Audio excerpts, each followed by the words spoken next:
My name is Deb Clearwaters. I'm the Director of Education and Interpretation here at the museum, and it's my great honor to introduce the program.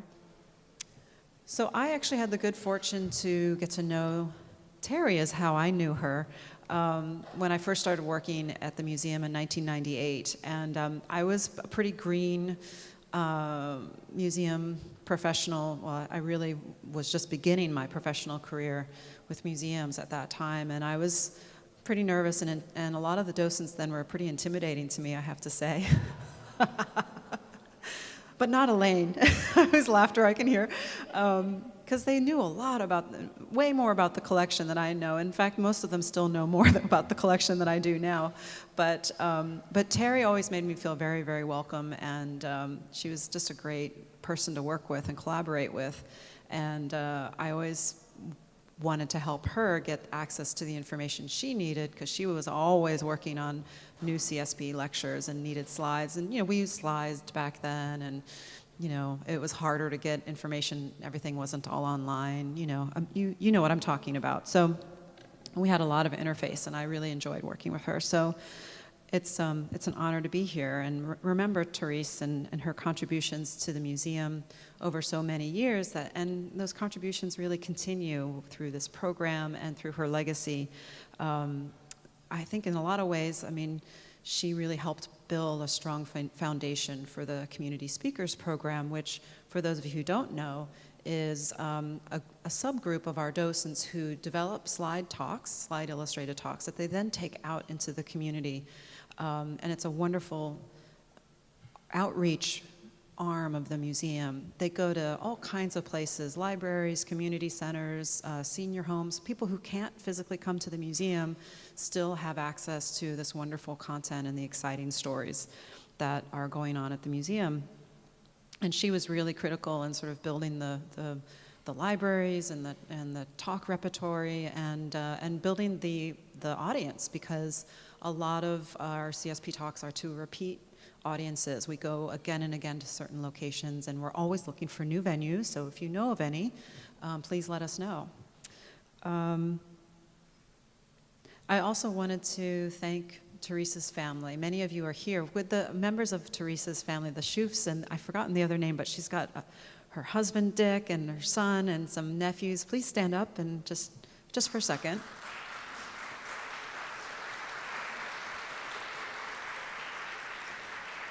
We're so glad that you continue to see the value of the Community Speakers Program and have chosen to remember Therese in this way by supporting this annual program. And it's great that you could be here. And for those of your family members who aren't here, we are recording it, so it'll live on YouTube and have a much bigger audience than what we see in the room. So it's Terry would be happy to know that the talks have really reached such a global audience.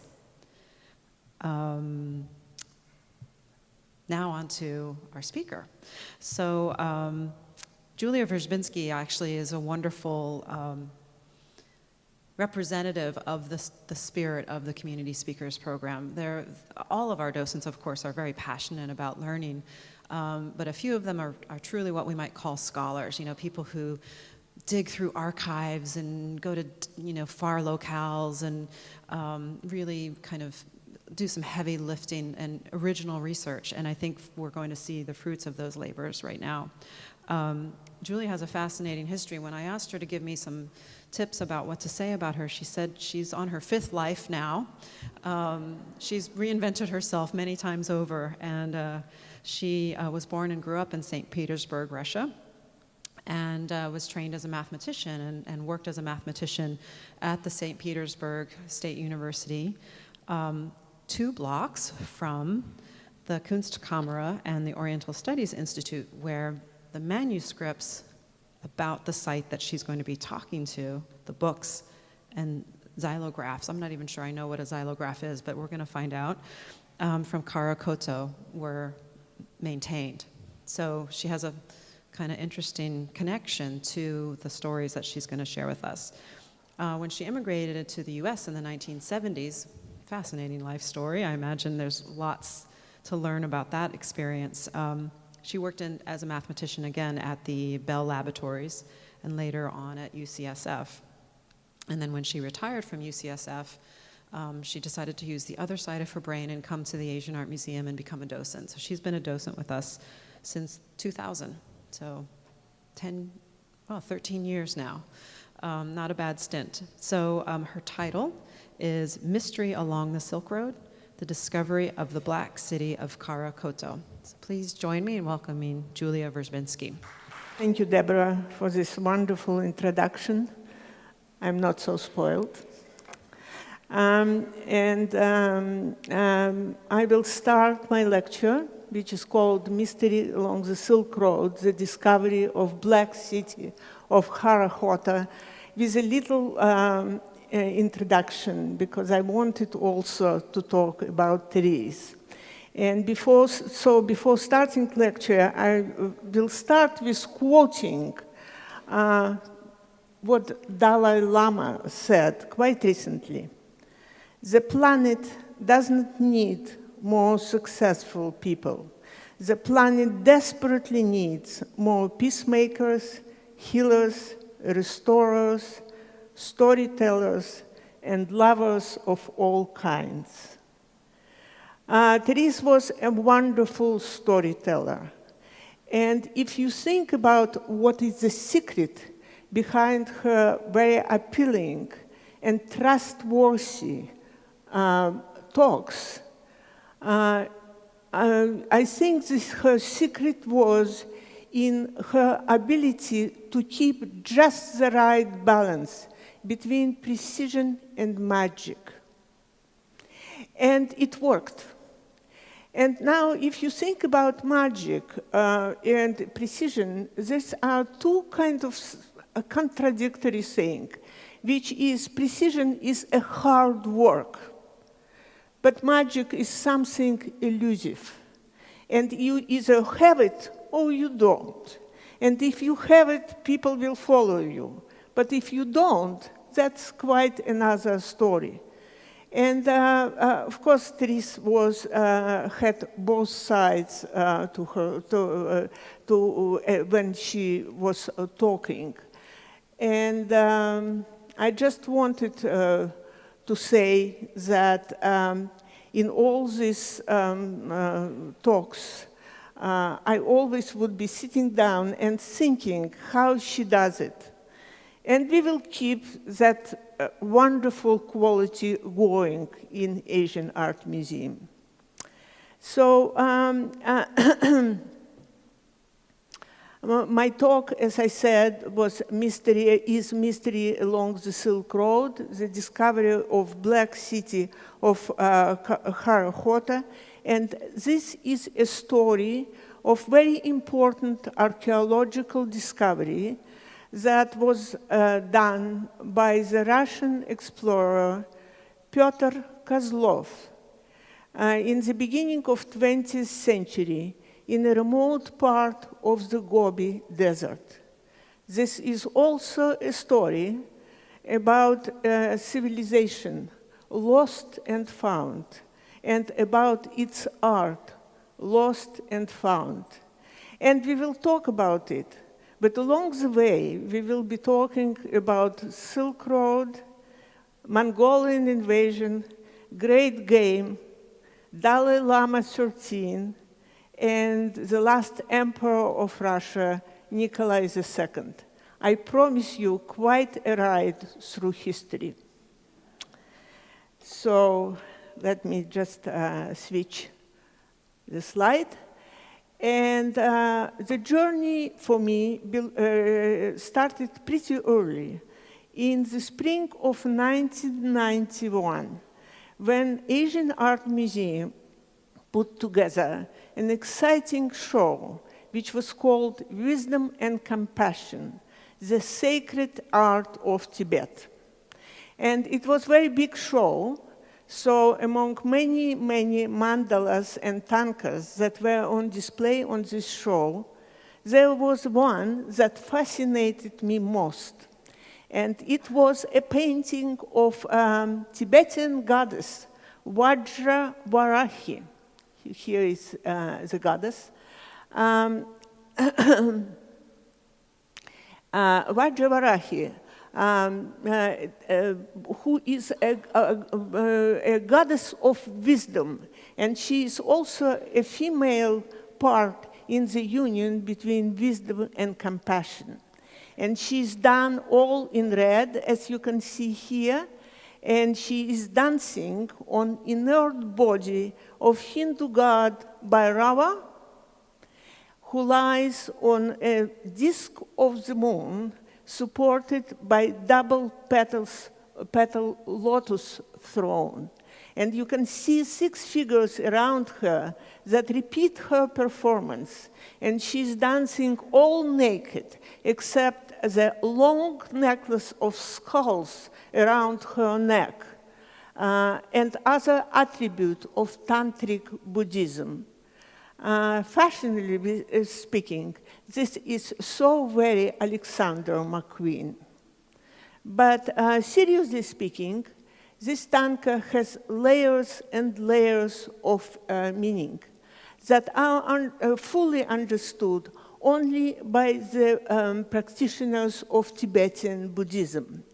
And the goal here for them is to look at this painting, to meditate in front of this painting, and to feel like they are one with Vajra Varahi.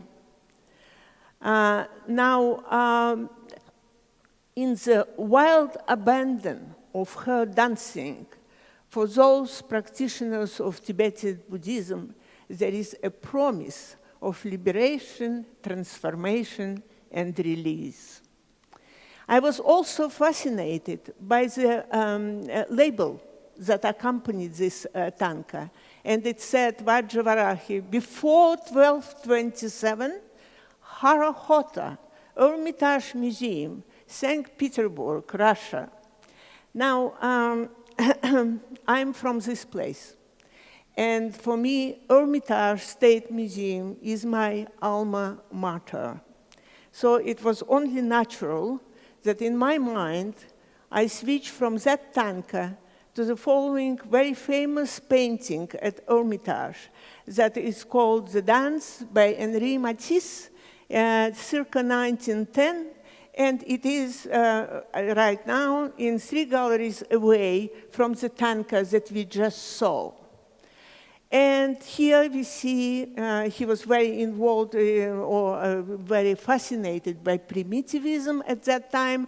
And here we see also 5 naked dancers. And they dance 5 figures, they dance, and they also dance with the promise of transformation, liberation, and release. So for me, it was, at least visually, it was a departing point to discover or to explore the Eastern art. It was, but I had no departing point for the label. Where is Khara Khoto? Why before 1227? How come that it ended up in Hermitage collection, quite unlike the other things that Russian Tsars were collecting over the centuries? So I was very well on the way on my journey and exploration of this sort of mystery of things. Now, someone said very well, some Russian historians said very well, that there is no history without geography. So we will look in a second on the map of what else? Silk Road, of course. And we will see how this fashionable lady, that is probably from 9th or 10th century, here, oh, I'm sorry, here, how she will get her wonderful bolt of Chinese silk from an ancient capital of China, Xi'an. So let's look at the map here. This is a map of Silk Road as it existed maybe from 2nd century before Common Era. And this is a famous road that would connect west and east. And we will start in the capital of China, here in Xi'an. What happened with the point? Okay, here. Here is Xi'an, ancient capital of China. And from Xi'an, the bolt of silk will travel through a Gansu corridor. This is the area between Mongolian, Tibetan plateau and Mongolian plateau, and would come to the place which is called Danhuang. And traders that would come there would pray and place merit in this place, and not for nothing, because in front of them was one of the harshest places on earth, which is called Taklamakan Desert. And you don't go through Taklamakan Desert, but you go around it. You take northern road or southern road and come together to a place, whether you take this road or this place, come to the place which is called Kashgar. More praying, more merit, and again, not for nothing, because in front of them would be very tall mountains, some of the tallest mountains in the world. And depending on where you will be going to Samarkand and Bukhara, to Central Asia, or through Iranian plateau to Anatolia, you would eventually come to Rome. And the distance altogether between Xi'an and Rome would be around 8,000 miles. So when you look at all this, so this is Silk Road. But when you look at this Silk Road, you notice that between points A and B, any points A and B, you have variations of roads that you can use. For example, around Taklamakan Desert. But there is one area between Xi'an and Danhuang where you have no choice. And the area is again called Gansu Corridor. And that's why many kingdoms during the history fought very hard to have this area in their possession, so that it was historically at various times part of Mongolian kingdom, of Tibetan kingdom, of Chinese kingdom, but there was one time in history, rather short time in history, when this area of Gansu Corridor was completely politically independent and was a part of territory that it was called Shisha or Tangut Empire. And let's look at the map of this empire at that time. First of all, you will notice the Tangut Shisha Empire coexisted almost perfectly with the time of Song Empire, almost perfectly right there. And then we will look at the map here, and it is a rather large territory. And at the peak of its existence, it was from west to east between Danhuang and the great bow of Yellow River, and from the north and south from Tibetan plateau to Mongolian plateau, rather large. And you also see that there are many rivers that are crossing this territory. And one of them was called, or is called, Edzingol. And in the lower parts of Edzingol, it was a city that was at a time called Edzina, and then later became acquired a Mongolian name, Khara Khoto, which means dead city. So who lived there? So at various times, well, first of all, it was very ethnically diverse place. And at various times, they were Chinese, Tibetans, Mongolians.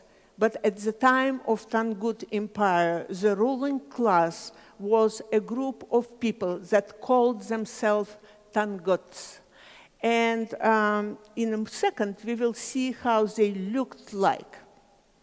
And those are fragments from tankas, and some of them, again, were part of our wonderful exhibit, which was called Wisdom and Compassion. I know there are people here today that maybe remember all this.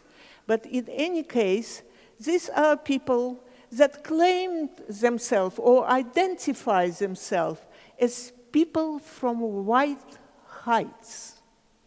And this is very much a Tibetan tradition, because if you think about Tibetan poet Milarepa, he claimed in his poetry, he claimed that he was born on the glacier. So those were people that probably came from Tibet, from the high plateau of Tibet, down to participate in activities that were going along Silk Road. Instead of being herders, they wanted to take part in trade route activities.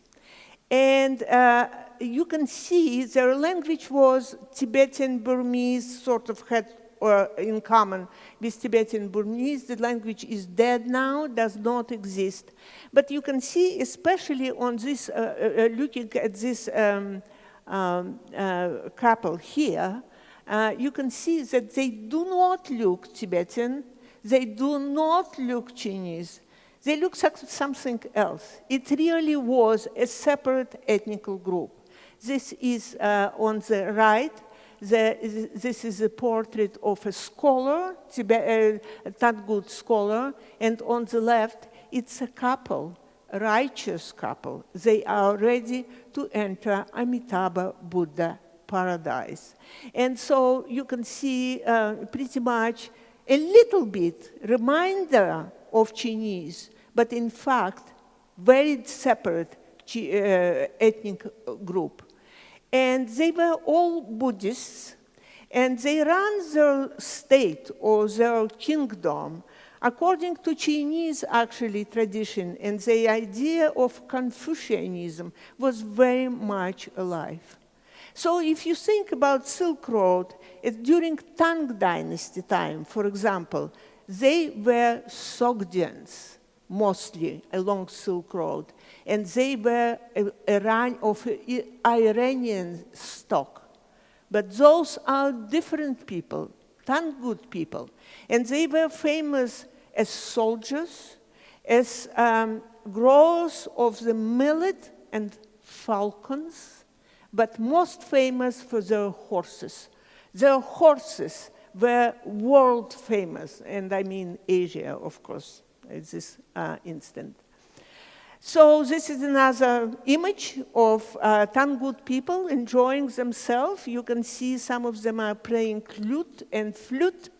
And what is interesting and probably very, very noticeable here, that they have half of their head or some portion of their head completely shaved. It was called tufa style. And you can see some of them there, or some of them here. And this is Guanyin from Khara Khoto. It's all, well, except this one. This is also a fragments from Tanka. So you can see Guanyin, and he's dressed in Chinese style outfit.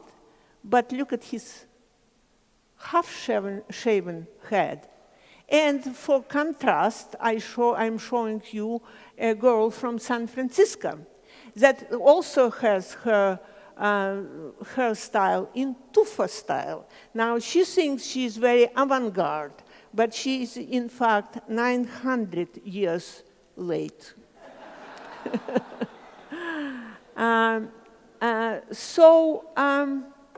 At the peak of existence, rather short existence, I must say, what do we have there?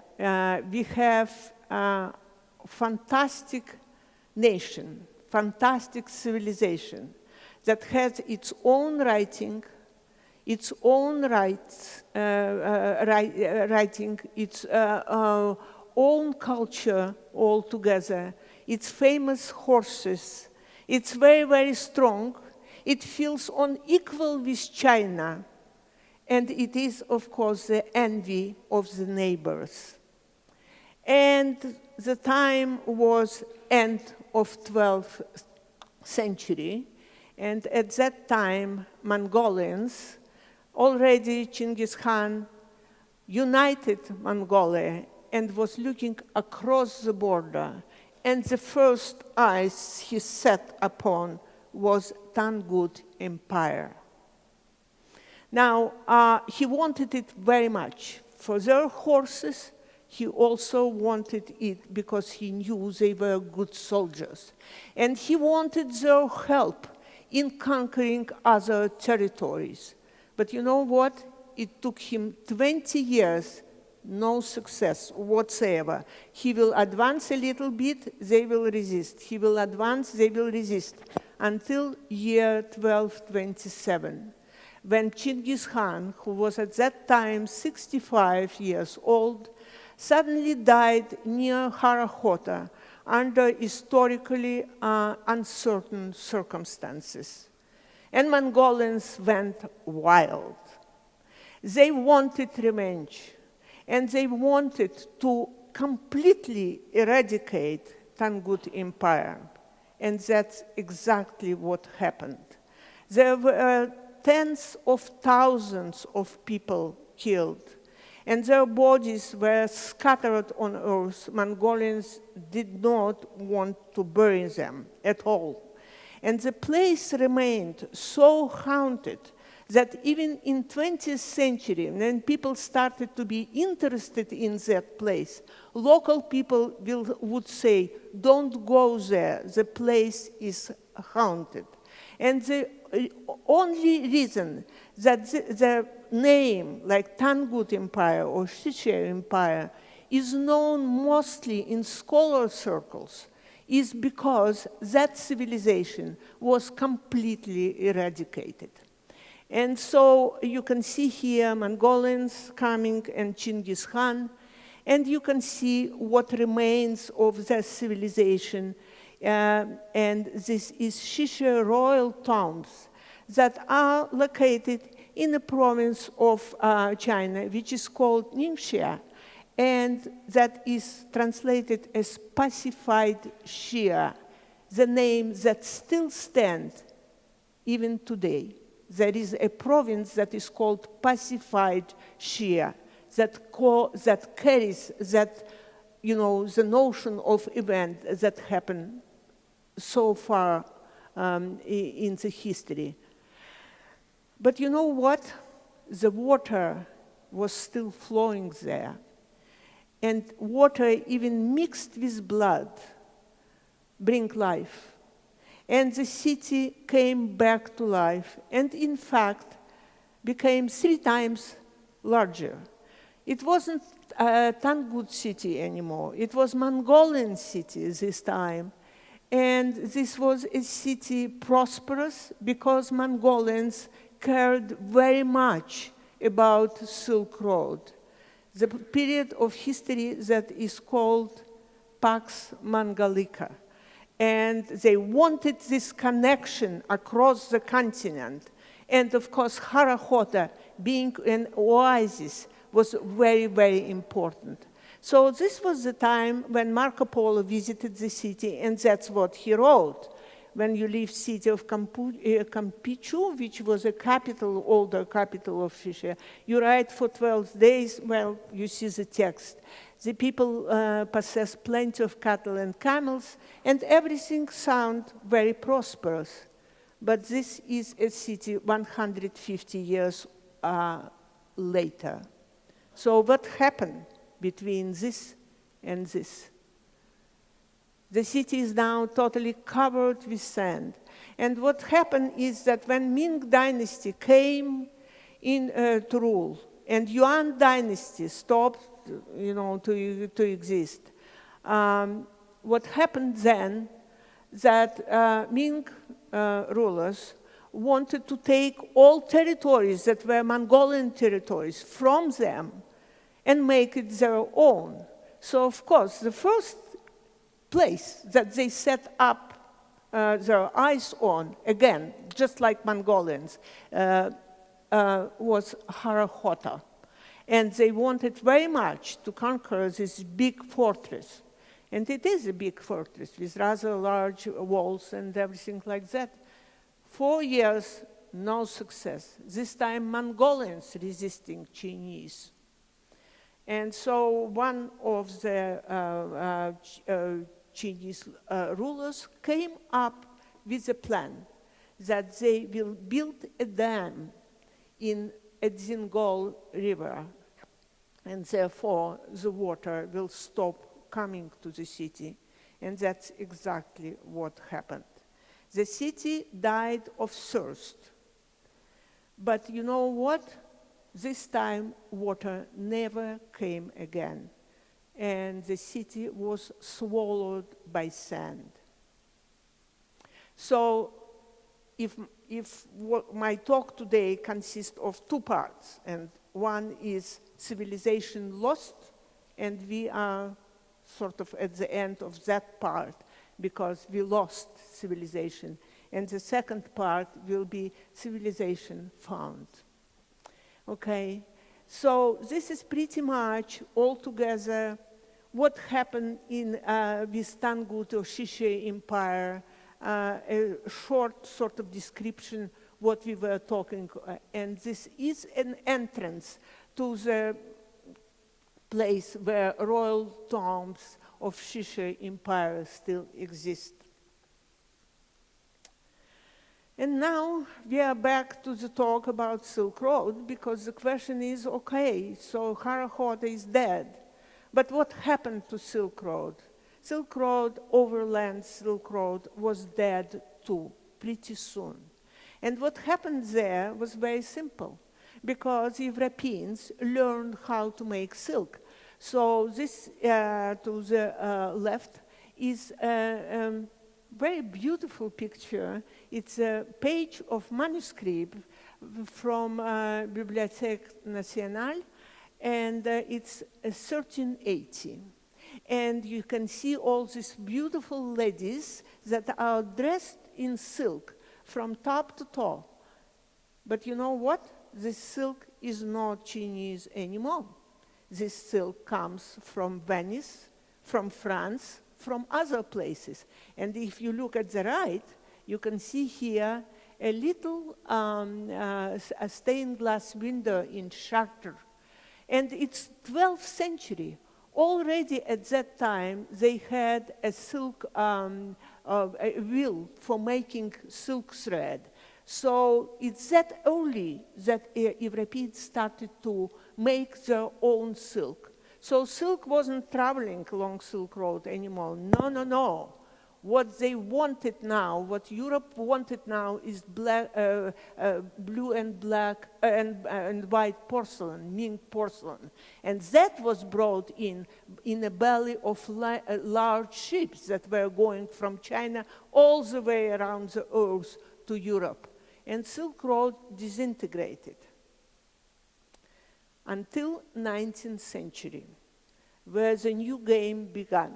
And we will look at Silk Road, at the map of Silk Road again, and talk about what happened in 19th century, and that is completely different game, and this is called Great Game. 2 powerful empires, Russia and Britain, are fighting for the influence in Central Asia. Now, Russia is advancing pretty well through Central Asian territories all the way toward Afghanistan. And Britain practically owns India and also has its eyes on Afghanistan. But you know what? If you realize, it's very strange, but it is true, that somewhere in around 1880, people had no idea what are these territories that are called Tibet, for example, or Afghanistan. Maps were very poor. And they didn't know, for example, Yellow River or Brahmaputra or maybe, Mekong River, where they start from. They were not on the map. So in order to move armies, in order to feed them, to know what is the nature like, how to get by, where are passes, a lot of new explorers were sent in, both from Britain and from Russia, to explore that region altogether. And here is, for entertainment, just a funny cartoon, because on the left you can see, of course, what is that Russian bear, and to the right it would be British lion, and this poor Afghani staying there saying, "Save me from my friends," because that is an epitome of great game altogether, okay? So we will jump now from all generations, the first generation of explorers that were mostly doing a reconnaissance job, to the second generation of explorers of Central Asia that realized very quickly, very early on, that actually all these places that considered to be just God-forsaken places are very, very culturally interesting. And the West started to slowly turn to the culture of this place. And so second generation of people came in, and some of these names you know very well. It's Val Hayden and Sir Mark Ariel Stein. And in the middle, I placed Pyotr Kozlov, a Russian explorer whose exploration of Central Asia was as important of Stein and Hayden. But for some reasons, some of them are very mysterious, he is very little known on the West. And this is a second part of my story, which is called Civilization Found, because Kozlov actually found Khara Khoto. And all collections that you will see later on today came about to Hermitage because of his efforts. And you can see they were all of the same generation, born pretty much around the same time. The story of Pyotr Kozlov is very interesting, intriguing, in fact.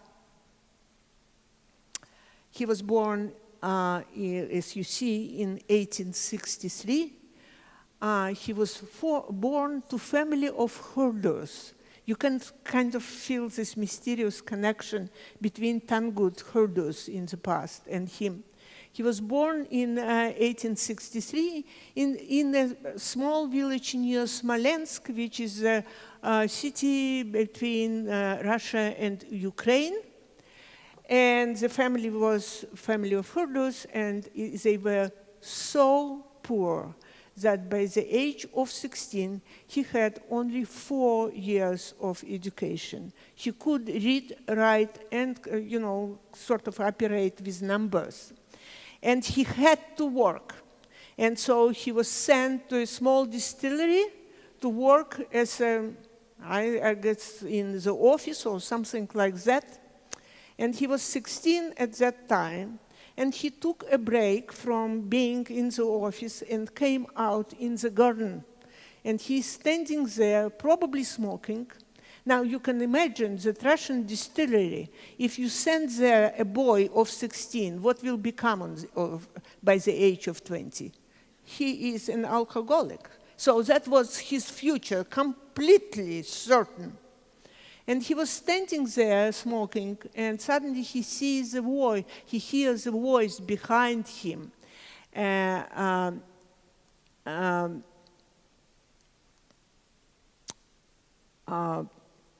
I'll switch back.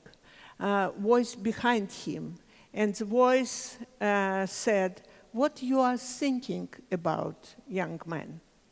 And he turns back, and he sees behind him Verzhibinsky.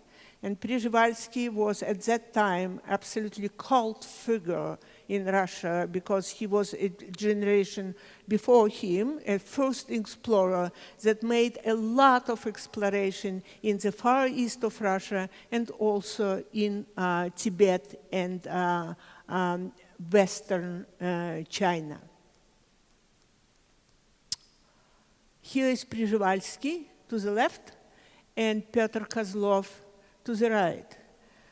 So to the question what you're thinking about, a poor guy trying to control his voice said, I'm thinking that stars in Tibet are 10 times brighter than in Smolensk.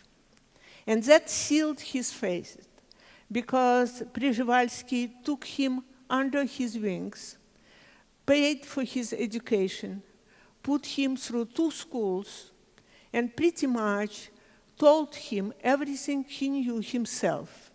There is a wonderful Indian word that sounds like samsara, but in fact it is sansara, N in the middle, which is a passing of spiritual wealth from the teacher to novice. And that pretty much what happened between Verzhibinsky and Pyotr Kozlov.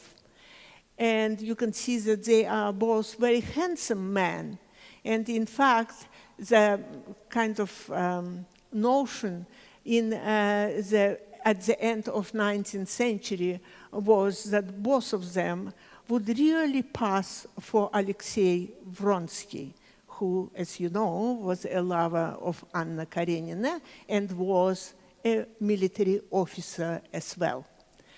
So here is Verzhibinsky, here is Pyotr Kozlov, and Verzhibinsky, for him, he was very famous, and for him, the dream was to see Lhasa.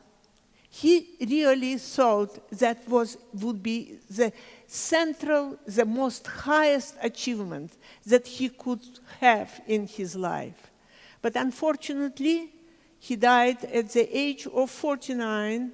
He never saw Lhasa in his life, and he died in the expedition, and during that expedition, he just took a sip of contaminated water, and he died pretty soon. Kozlov was with him at that time, and while he was dying, he found enough strength to come out of the tent, Verzhibinsky, and shoot a mountain eagle. And Kozlov picked up that eagle, and here is that Siberian eagle that you can see here at the entrance of Kozlov's apartment, where I was. This photograph is taken in September of year 2013. So I was in that apartment, and this is very powerful sight. You enter in, you don't expect it, and suddenly it's a huge bird right over your head. Okay. So the time for exploration was right, and you can see here the last emperor of Russia, Nikolai II, who is photographed here in one of the famous galleries in Hermitage. And to the right, you can see a coat of arms of Imperial Russia. Now, you know, it's an old Byzantine coat of arms, but for Russians, officially, it's indicative of unity of secular and religious power, the double eagle. But it also is indicative that Russia is a country that always looked east and west. And she has to, because sometimes we forgot that there is Siberia, and Siberia is a huge territory of Asia. And so it's symbolic in many ways. Now, Nikolai II can be blamed for absolutely everything. He was weak. He was bloody, he was undecisive, but he cannot be blamed for one thing that kept him apart from other rulers of Russia in the past, which is Nikolai II had really good connection to Asian culture and realize that Asia is very important in equilibrium of powers in the world. Now, several factors contributed to that. One of them was Verzhibinsky himself, who at the age, when he was, Nikolai II was just 13 years old, Verzhibinsky came up to him and tried to plant that seed in his mind that Asia is yours for taking. And he said that there is a yellow pontiff, and of course he meant Dalai Lama the 13th, and he is a ruler of 250 millions of souls, and they have no rifles like we have. So it's yours. If you move on, it will be yours. So, that sort of planted a seed in his mind. Second thing was that when Nikolai II was 20 years old, he fell in love with Russian ballerina Kshesinskaya, and his mother, Nikolai II's mother, decided, because she was a commoner and it was great love between two of them, she sent him to travel and decided it will take his mind away from that place, and he did. And so he took 2 years of absence and traveled around Asia, and he visited Singapore, Burma, India, and Japan, and China. And everywhere he established good contact with rulers. And then when, it really worked, when he came back, he was married, and down the road he had a son who was hemophiliac, was very, very sick. And therefore, no one knew what to do with that. And Nikolai II started to be very involved in Oriental mysticism, to the level that he built also a Buddhist temple. This is the northmost temple of that size, and it's still standing there in Russia, and actually is very, very popular now. Buddhism is very popular in St. Petersburg now. So when, back to Kozlov, in his mind, there was a city covered by sand that he wanted to see, and he wanted Tsar to approve his expeditions. And of course, after returning from his first expedition, there was no problem with approving that one. And he was sent to his second expedition that he called Sichuan expedition. Before that, he visited as envoy of Russian Tsar, Dalai Lama 13. Here is Dalai Lama at the age of probably 30, and to the right is the present that Dalai Lama gave to Kozlov.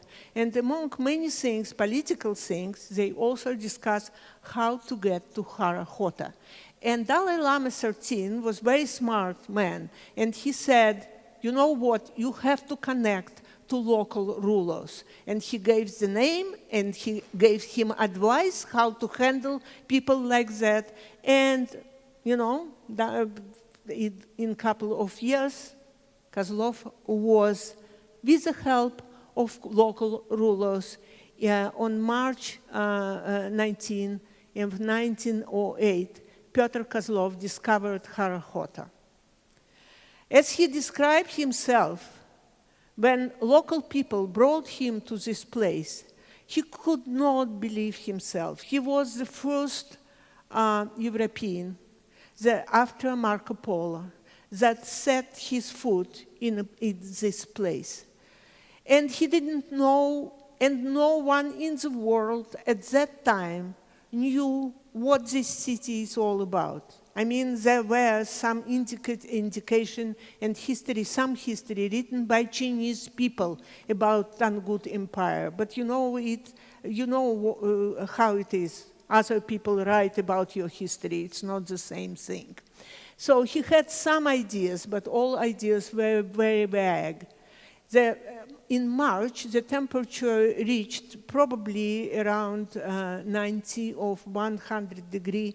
It was very hot, and working in this condition, in unknown, completely unknown territory, without previous background in any archaeology or history, he just went for it. He just crossed the borders and immediately started to find very, very important artifacts. Now, he was very far from the place called St. Petersburg, right?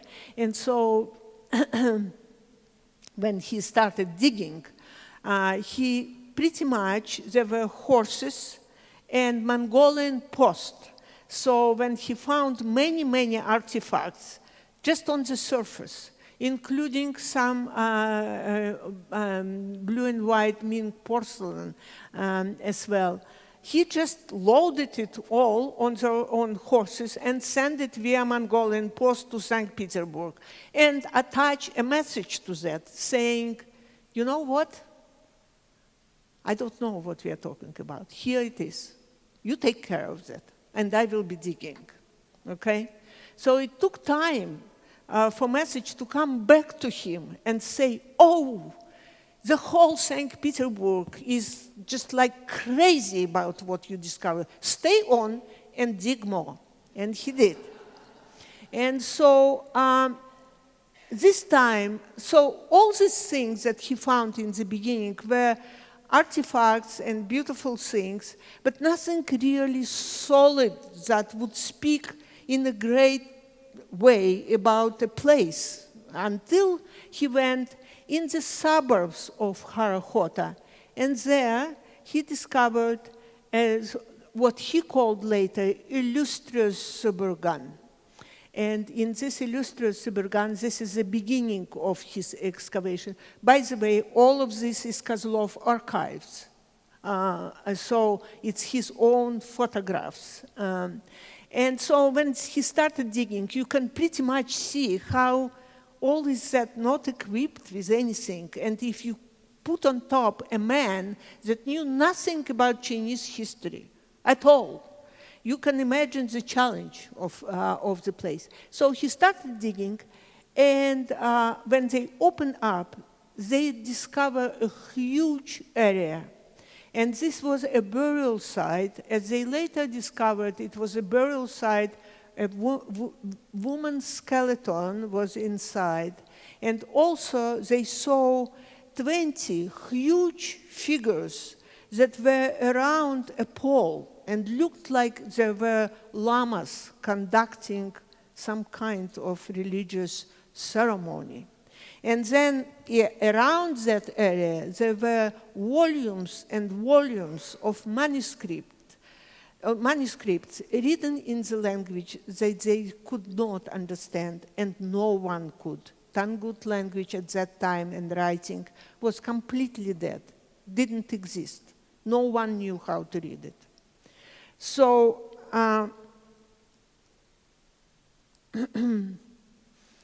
he collected all these figures that are life-size and put it on the top of this excavated suburgan just to take photograph. But he well realized he cannot carry all of that back to St. Petersburg. He just didn't have the means. Now, he also didn't have a background, and so what he decided was harshly criticized by other explorers and archaeologists. He put them in the sand, deciding, okay, that's fine, I'll come back to it next year. You know, these feelings that we often have when we travel in other countries, we think, oh, well, that's all right, I'll miss that, I'll come back to it. It seems very real.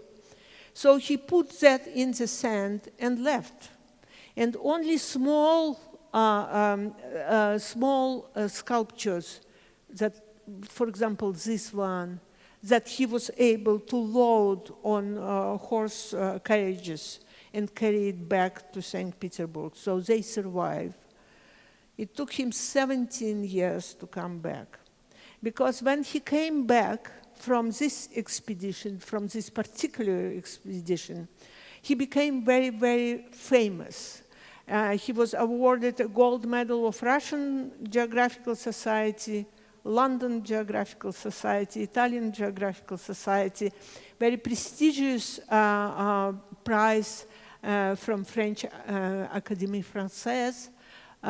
He was traveling, the world was his oyster. He was very well known, but he also was in the close of history. He found himself, because World War I started, he was a military officer, he was sent to the front, and from the front, as a military officer, when he returned back, it was Russian Revolution, and of course there were no talk about going for geographical expeditions.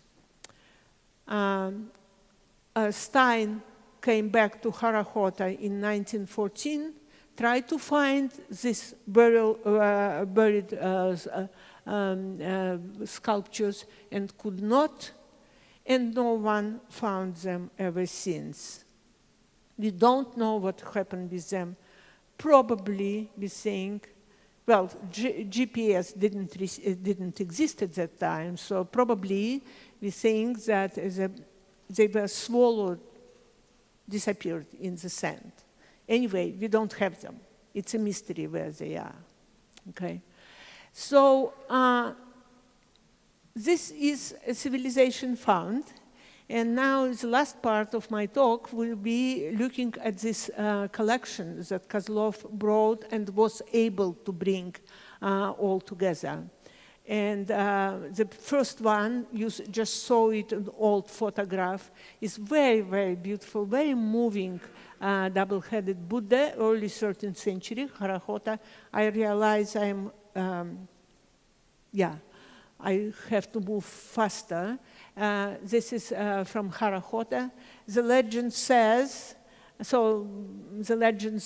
that two poor men, Tanguts, came to a craftsman, and both of them wanted and needed an image of Buddha, but they had no money to pay for two, so Buddha appeared in two incarnations, like this one. These are also small part. Those are pictures that I took in Hermitage. These are small part of small things that survive from Suburgan, and you can see different clay work here. This is Buddha Vajrasana, 12th century, Khara Khoto. When we talk about Tangut art, it makes me think about how many years, and this is of course not the talk for today, but to think how many centuries it takes for the country to have their own art, not the art of neighbors, but how long it takes the whole process to come up with something that is clearly, let's say, like we say, Tang dynasty, international style. How many years? They had only 220 years to develop their art. So when we talk about the art of Tangut or Shishe, it's much better to think about their art in historical context and still see the influence of its neighbors, like Tibetans and Chinese, instead of worrying whether it is so different from the neighbors. And so, for example, in Tibetan style, there are, and I would say in Tibetan style more than anything else, you can see this one. Then this is beautiful one, and it also came to Wisdom and Compassion, was part of Wisdom and Compassion show. Medicine Buddha, very beautiful one, with two bodhisattvas standing, and you can clearly see the influence of Pala dynasty art here. And of course, you know, there is a line sort of aesthetic that goes through from Pala dynasty to Nepal, and then to Tibet, and then to Shisha. You recognize that? This is our own. And by the way, I must say that it's partially because of Therese and Dick that we have this tanka in our possession. This is our oldest tanka in our collection, Himalayan collection. And this is Buddha Vairochina, very early, 12th century. And you can see that stylistically, look at this one, and look at this one, the same Pala dynasty, Nepalese, Tibetan, and then two Tangut. I like this one. Unfortunately, didn't survive very well, half of that. It's called Sino Preta. And it's, generally speaking, a hunger ghost, right? And he has a bowl of rice and he cannot eat because he has no gullet. This is very much a tradition of Tibetan art, but yet the kind of work that is done here is more detailed and more sophisticated and more maybe in Chinese style.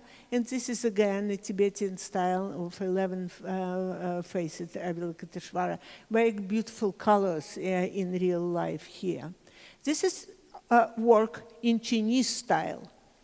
And you can see here Amitabha Buddha and two bodhisattvas, and they are all standing on the lotuses, and they are welcoming into Amitabha Buddha paradise this man that is depicted twice, once like this one and another one like this one, like a child. And this is clearly influence of Chinese work with pavilion on the top and cloud, Chinese style clouds. This one is very beautiful, Mahashama Pratpa, and you can see here, he is epitome of wisdom. And you can see here that he is done in Song Dynasty, pale, very elegant colors, very, very beautiful work. This one is a mix. If you look closely, there are Chinese faces. The power of it is also very, very Chinese. Yet on the top, you can see Mahakala here, and that's more Tibetan. And here, like a formal borders of this tanka. And also what is very interesting, that it is done on white and blue checkered linen, which is very, very unusual. And this is influence of Asian work, the Pure Land of Amitabha. If you look closely at the fragment of it, which is coming next, you can recognize, first of all, this Iranian sort of style or Central Asian style faces, and also two peacocks, and the general use of gold here that is also very much Central Asian. But on the other hand, you can see here a mix of styles because this is very Chinese, right? Okay. Bronze and sculpture. Here, this is one very small but very moving one. And here is what became a main source of for so-called Tangutologists, so scholars that mostly in St. Petersburg that are in Research Institute of Oriental Studies, study Tangut writing. And you can see here a scroll written in Tangut, transcription into Tibetan, and that's what helped them because they knew Tibetan by that time, so it was a great help in discovering. In general, Tangut writing looks like Chinese if you just look from afar, but in fact it's very kind of clumsy way of writing characters, and it's very, very complicated. So far they discovered 5,800 of Tangut characters here. But Tanguts were very educated nation, and here you can see pages of their manuscripts. On the left, there will be Tangut Emperor Yuan Hao, one of the first Tangut emperors that presides over sutra translation. And to the right, you can, and to the right, you can see Mahakala trampling the body of course, Hindu god Ganesha. And on the very top, there is Sanskrit written here in a clumsy way, but it is Sanskrit there. And then it's transliteration into Chinese, and two Chinese writing to the right and to the left.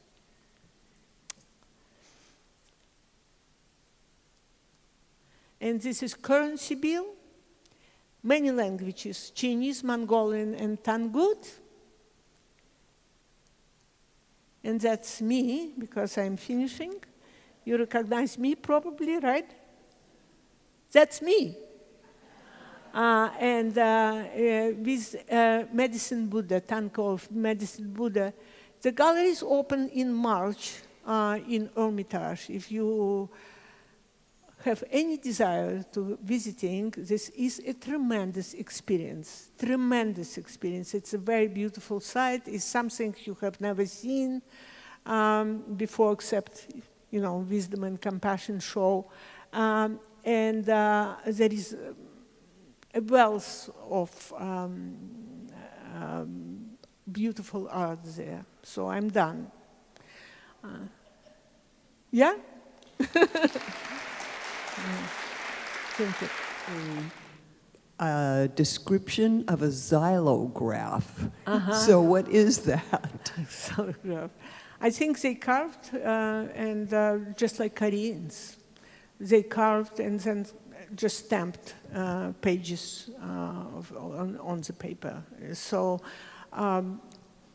the collection, the library that was found in this suburban, that was found there, mostly consisted of books that were done and distributed probably around the country as, you know, Buddhist texts, of religious text of any kind.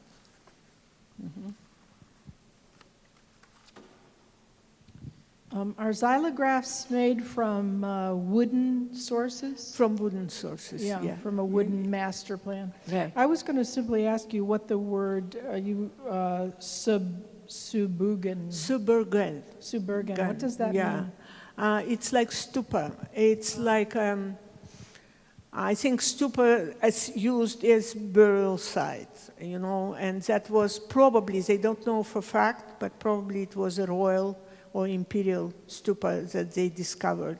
And if not for this discovery, the collection would not be that important, of that importance, but the essence of Tangut art was there. And in generally believed that this stupa was sealed in the year 1227, right before Mongols destroyed absolutely everything. Is there ongoing, you know, scientific excavation happening there now? No. I had the same question when I was there. No. First of all, it is in the hands of Chinese now. So it's part of China. It's Inner Mongolia, it's part of China, it's a province. Secondly, no one knows what to do with the sand. We know what to do with water, we know what to do with burned object, but what to do with the sand, because sand has no bottom. We don't know how far. Like, you know, think about these big clay figures that disappeared. What it does, what desert does to things. On one hand, they survive well because water is very rare there. There is not, you know, very dry climate. On the other hand, they don't because they go down. You don't know. So no one is doing anything. Besides, I think they clean it pretty well, because when Mark Earl Stein came in 1914, and he was following, like literally following right behind Pyotr Kozlov. When he came, he found very little. So it's probably nothing else there. That is. I have a question, Julia. All of these tankas are in the Hermitage? Yes, they are all in Hermitage. And the way how things are, so altogether he found probably 8,000 artifacts of all kinds, manuscripts, dictionaries, all kinds of things, tankas, sculptures, gold, everything. And then they split it in two parts. So that part that is visual, like tankas, sculptures, is in Hermitage. And that's a collection that that had been opened in March of 2013. And the manuscripts and all that part, library, all that part was brought to Institute of Oriental Studies, where they started this school, which is called Tangutology. Now, it started in very dramatic circumstances because they brought this, and of course, by the time it was sort of this institute under Soviets started to exist, Tangutologists, the first task was to decipher the language itself. There were two people there, Ivanov and Nevsky, and both of them at the same time were taken in 1937 at the beginning of Stalin purges. And I know how they died. They were taken from the institute, just working on this manuscript, brought to the suburbs of Russia on the truck without any preliminary things or without any judgment of any sort or without any trial, and just shot in faces. So it was interruption in tradition because there were two great scholars, both of them died at the same day in the same circumstances, and then the new school began. And now it is a pretty strong school. Thank you. Is anyone? So this Tangut Empire was huge. So Khara Khoto was one city, but Yes. were there many others, and have they been That's a excavated? very good question. And, when Marco Polo says 12 days from Campeche, and it's always using Italian, he probably. So people identify the name of Campeche with Jonjua, which was the capital of Tangut Empire. And Khara Khoto wasn't, but it was a very strong fort. And it was on the border with Mongolia. And in this way, positioned very kind of precariously, but importantly, so. Well, this was fabulous, Julia. Really, really you. fabulous. Thank you very Thank much. you so much.